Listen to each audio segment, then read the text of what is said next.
We're going to begin with the U.S. brokered deal between Israel and Hamas to end the war in Gaza. The Israeli government, full cabinet, is expected to approve the plan at any moment now during an ongoing meeting.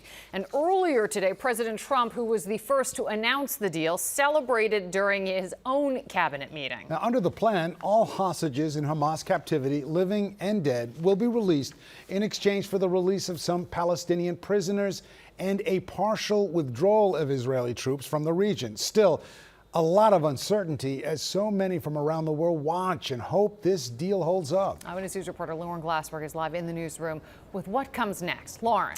Well, the Israeli government is expected to ratify this deal in the next hour. If it does, the IDF will withdraw to the new deployment line within 24 hours, and then there is a 72-hour window for the release of the 48 hostages. The 20 living hostages are expected to be freed on Sunday or Monday as a group. But as for the dead hostages, that may take longer than 72 hours. Still, this represents a huge shift in the situation in the Middle East.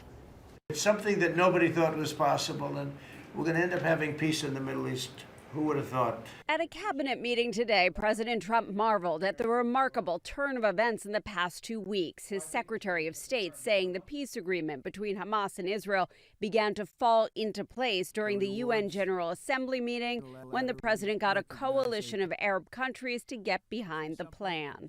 We are going to see 20 living human beings emerge from the darkness into the light for the first time in 2 years. As part of Phase 1, Hamas will release all the Israeli hostages. 20 of the 48 are believed to be still alive. Rotem Cooper's mother was released in the first ceasefire, but his father, Amiram, was killed in captivity. Cooper is cautiously optimistic about this new peace deal. An historic day here. We're still processing it. We still can't believe it, but it's happening. We got our soldiers back, and we're looking forward for a better future. Hamas kidnapped 251 people and killed 1,200 when militants invaded Israel 2 years ago. Israel's war in Gaza has left 67,000 Palestinians dead, according to the Gazan Health Ministry, which is controlled by Hamas. In Gaza, they've been cheering news of a deal that will also require Israel to withdraw troops to an agreed-upon line, free Palestinian detainees and prisoners, and increase humanitarian aid into Gaza. And in Israel at Hostage Square, they're awaiting news of Prime Minister Benjamin Netanyahu's cabinet signing off on the first phase of the agreement. Beyond that, much remains unclear. But President Trump says better conditions will be created for those living in Gaza, thanks to wealthy countries in the region. They're immensely wealthy, and they're going to be involved in putting up money and making it as good as possible.